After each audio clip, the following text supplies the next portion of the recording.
Assalamualaikum warahmatullahi wabarakatuh.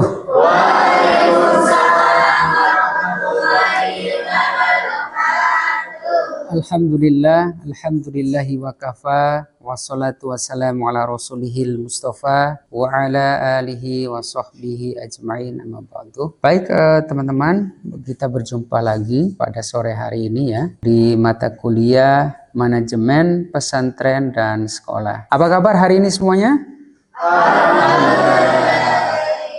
Baik, hari ini kita berbicara tentang manajemen mutu ya. Namun sebelum kita memasuki ke materi, ada beberapa mungkin yang saya perlu tanyakan ya. Kehadirannya lengkap, teman-teman semuanya lengkap ya? Lengkap, baik. Minggu lalu kita sudah belajar terkait manajemen perubahan. Ada yang masih ingat manajemen perubahan? Ada yang masih ingat manajemen perubahan? Boleh? Apa yang terkait yang kita pelajari minggu lalu manajemen perubahan? Manajemen perubahan yang saya sedikit pahami di materi minggu lalu adalah manajemen yang dimana manajemen tersebut itu adanya perubahan ketika adanya evaluasi. Jadi ketika adanya evaluasi maka di situ akan muncullah suatu perubahan agar evaluasi tersebut tidak terlaksana kembali. Oke, bagus. Kita berikan aplaus buat Oke, itu ya teman-teman sedikit evaluasi pembelajaran yang telah kita lalui di minggu lalu ya. Oke, hari ini kita materinya tentang sebagaimana tadi saya sampaikan terkait tentang manajemen mutu sekolah ya. Ada kira-kira teman-teman yang memahami tentang manajemen mutu sekolah atau manajemen mutu secara umumnya? Ada yang mau memahami? Angkat tangan coba, ada?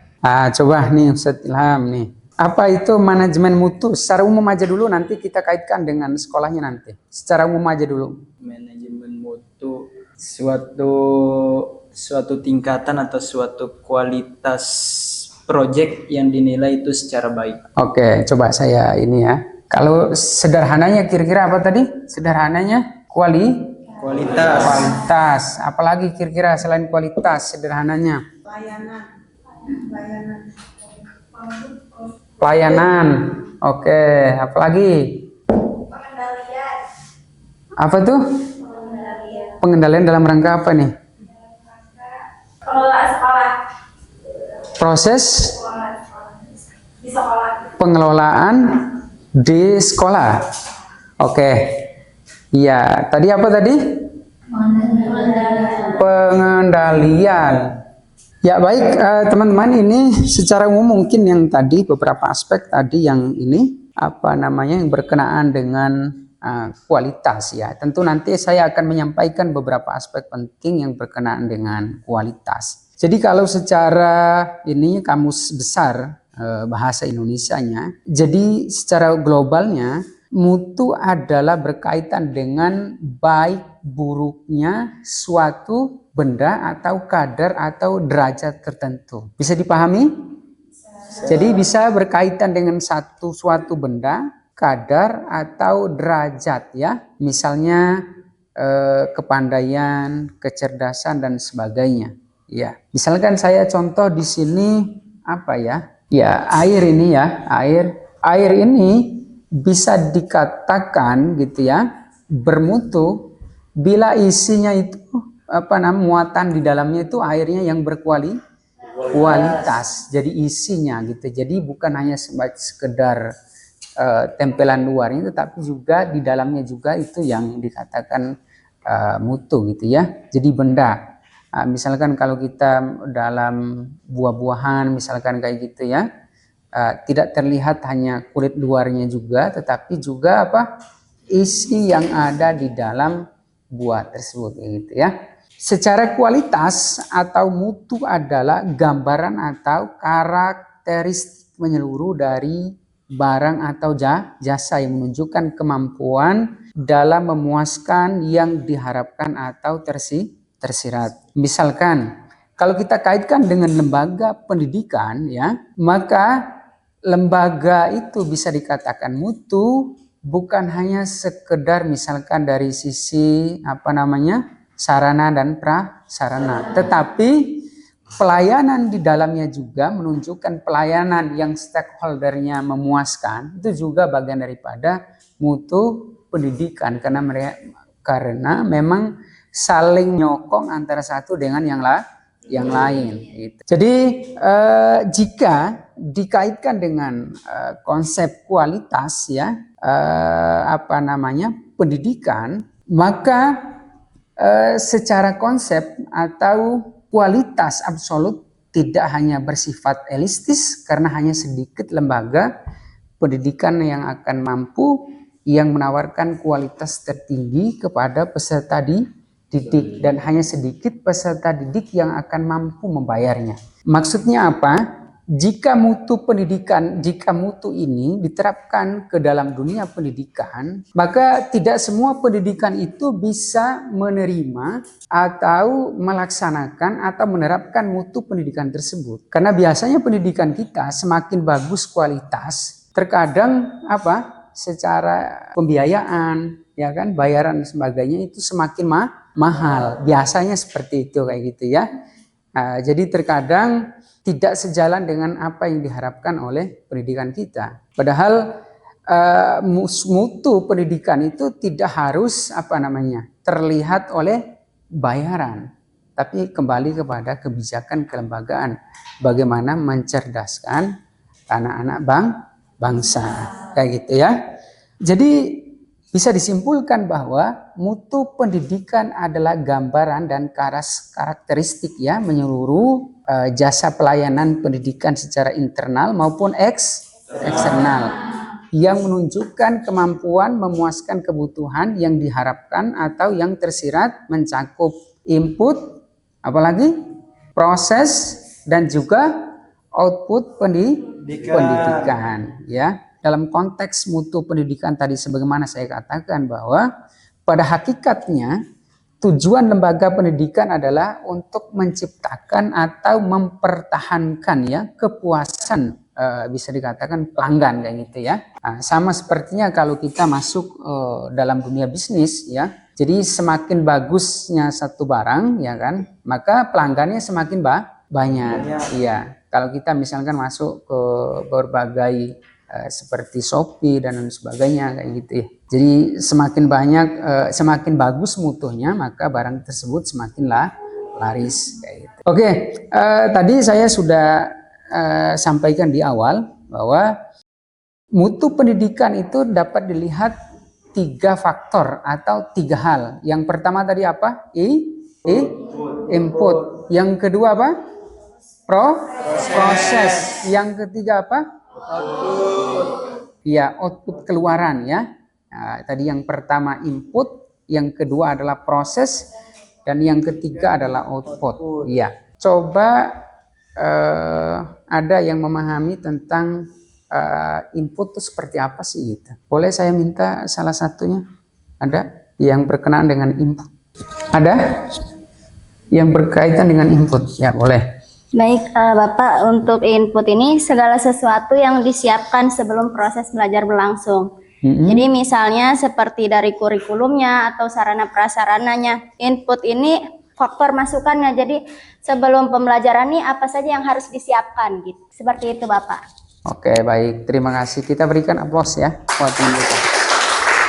Oke, terima kasih. Tadi yang disampaikan itu benar ya.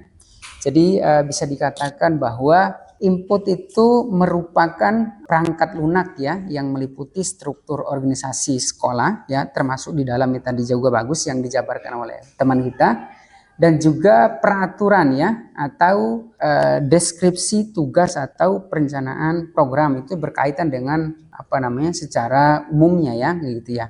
Tetapi nanti masuk secara kerucut lagi, maka tentu input itu di situ adalah bagaimana masukan yang mulai dari awal penerimaan siswa baru kayak gitu ya, ataupun nanti proses beberapa hal yang berkenaan dengan masukan atau awal gitu ya, sebelum langkah ke dalam proses gitu ya pelaksanaan di dalam pendidikan tersebut kayak gitu ya. Maka kualitas ya sekolah itu ya jika ingin bermutu tinggi gitu ya atau berprestasi baik khususnya belajar kayak gitu ya, maka lembaga pendidikan harus mempersiapkan inputnya secara baik. Nah, tentu nanti yang diharapkan di sana misalkan akan melahirkan beberapa ini prestasi ya, misalkan prestasi akademik ya, seperti nilai ujian nasional dan juga misalkan lomba akademik ya, atau yang diadakan oleh lembaga tertentu atau yang diutus oleh tempat di mana ia belajar kayak gitu. Dan juga tidak lepas juga berkaitan dengan pendidikan kita, tidak lepas berkenaan dengan selain tadi yang saya sebutkan juga pendidikan kita atau undang-undang kita mengamanatkan bahwa juga di sana tidak terlepas daripada prestasi non akademik seperti IMTAK ya. Ya, IMTAK ya, seperti di sana ada nilai ketauhidan ya, keimanan ya, seperti juga dalam terapan dalam konteks kehidupan kita seperti kejujuran, kesopanan atau yang lainnya. Nah, itu yang berkenaan dengan itu. Nah, harapan inputnya tadi, maka tinggi rendahnya mutu pendidikan yaitu dapat diukur dari tingkat kesiapan input. Jadi kalau inputnya sudah buruk, maka tentu nanti outputnya atau prosesnya juga akan bermasalah. Jadi tadi apa tadi? 3 hal tadi yang saya katakan apa? Mutu pendidikan itu dilihat dari tiga hal. Apa tadi? Input, proses, yang kedua output. Oke, baik. Namun itu semua tidak berjalan lancar kayak gitu ya. Tetapi harus sebuah lembaga memaksimalkan yang namanya supaya mutu ya yang dijalankan oleh lembaga itu tetap bertahan ya, sehingga nanti outputnya keluarannya bagus, maka di sana harus ada namanya sistem budaya mutu. Coba saya minta satu orang yang memahami apa sih budaya mutu. Budaya mutu seperti apa coba teman-teman? Budaya mutu. Ada? Apa yang dimaksudkan dengan budaya mutu? Ya silakan dijawab. Ini apa namanya, argumentasi sendiri bebas gitu ya. Jadi tidak memaksa. Boleh? Silakan. Ada? Iya boleh bebas. Silakan. Ada? Teman-teman yang lain? Iya baik. Nah saya jabarkan ya. Jadi sekolah yang bermutu ya tentu memiliki budaya mutu yang tinggi. Jadi setiap lembaga atau elemen sekolah ya berkesadaran mutu dan membudayakan mutu sehingga pengelolaan sekolah harus berbasis pada mutu. Jadi budaya mutu itu bisa dikatakan berbiasa dengan hal-hal yang baik kayak gitu ya. Artinya kalau ada sesuatu yang baik itu harus dipertahankan. Misalkan kayak gitu ya. Kepemimpinan yang kuat di sana. Ya, kepemimpinan yang kuat, mampu mengelola gitu ya, menjalankan roda kepemimpinan. Nah, yang kedua keterlibatan stakeholder gitu. Nah, stakeholder di sini baik itu murid, orang tua dan lain sebagainya gitu ya. Dan juga para guru dan sebagainya. Nah, dan juga budaya mutu di sana juga selain tadi kepemimpinan yang kuat, pelatihan dan pengembangan. Seperti misalkan pelatihan para guru ya, memperbaiki atau meningkatkan kualitas misalkan dari sisi pengajarannya kayak gitu ya. Sehingga nanti para pendidik tersebut dalam pengajarannya memberikan materi-materi yang berkualitas atau dari sisi pengajarannya juga bagus kayak gitu ya. Karena memang mereka disupport oleh kepemimpinan yang bagus. Nah, di sana ada pelatihan dan sebagainya. Oke, dan juga itu ada standar tujuan yang jelas. Apa tadi? Standar tujuan yang jelas. Jadi sebuah lembaga kalau tidak ada tujuan yang jelas apapun itu tidak akan terlaksana. Ya, jadi ada sistem pengukuran ya dan juga budaya peningkatan berkelanjutan. Oke, itu ada beberapa budaya mutu tadi. Nah, strateginya dalam meningkatkan mutu sekolah tentu di sini ada beberapa. Yang pertama ada yang tahu? Strategi untuk meningkatkan mutu pendidikan, satu fokus pada pelanggan ya. Jadi kalau fokus pada pelanggan. Yang kedua memiliki obsesi yang tinggi terhadap kualitas. Yang ketiga adalah menggunakan pendekatan ilmiah dalam pengambilan keputusan dan pemecahan masalah ya. dan juga memiliki komitmen jangka panjang dan juga membutuhkan kerja sama tim dan juga memperbaiki proses secara kesinambungan dan lain sebagainya. Jadi itu ada beberapa strategi peningkatan mutu sekolah ya. Oke, sebelum saya mengakhiri tentu ada beberapa aspek berdasarkan Permendikdasmen ya nomor 10 tahun 2025 ada 8 jenis kompetensi yang harus ditanamkan di dalam pendidikan kita. Apa aja, ada yang tahu? Standar nasionalnya atau yang disingkat dengan SNP. Yang pertama apa? Standar kompetensi lulusan. Yang kedua standar isi. Yang ketiga standar proses. Yang keempat apa? Standar pendidikan. Penilaian pendidik. Iya. Yang kelima standar tenaga kependidikan. Yang keenam apa?